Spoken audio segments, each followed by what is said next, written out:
যেটি এতদিন ধরে লুকা মদ্রিচের গায়ে দেখা গেছে, এবার সেই জার্সিতে নাম উঠল কিলিয়ান এমবাপ্পের। লস ব্লাঙ্কোসদের হয়ে নতুন অধ্যায় শুরুর আগে সামাজিক যোগাযোগ মাধ্যমে দুইটি ছবি পোস্ট করে বিষয়টি নিজেই নিশ্চিত করেছেন ফরাসি মহাতারকা।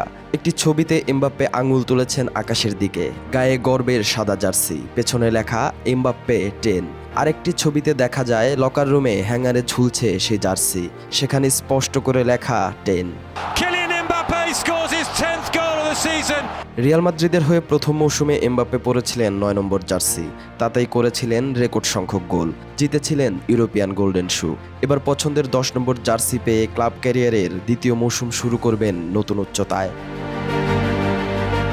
মোনাকোতে পেশাদার ক্যারিয়ার শুরুর পর সেখানে 10 নম্বর জার্সি পরেছিলেন এমবাপ্পে। পিএসজিতে যাওয়ার পর গায়ে উঠেছিল 14, 17, 29 হয়ে শেষ পর্যন্ত 7 নম্বর জার্সি, যা ছিল ক্রিস্টিয়ানো রোনালদোর আইকনিক নম্বর। সেই জার্সি পরে এমবাপ্পে গড়েছিলেন পিএসজির সর্বকালের সর্বোচ্চ গোলদাতা হওয়ার রেকর্ড। রিয়ালের 7 নম্বর জার্সি এখন ভিনিসিয়াস জুনিয়রের দখলে, 10 নম্বর ছিল মদ্রিচের। রিয়ালের ইতিহাসের সবচেয়ে সফল ফুটবলারদের একজন মদ্রিচ, তার বিদায়ে সেই জার্সি যেন এমবাপ্পের ভাগ্যেই লেখা ছিল। ফ্রান্স জাতীয় দলের হয়ে বহুদিন ধরেই 10 নম্বর জার্সি পরে খেলছেন এমবাপ্পে। 2018 বিশ্বকাপে এই জার্সিতে জিতেছেন শিরোপা, 2022 বিশ্বকাপে হয়েছেন রানার্স আপ। এবার সেই জার্সি গায়ে চাপিয়ে ক্লাব ফুটবলেও চূড়ার দিকে এগিয়ে যেতে চাইছেন এমবাপ্পে।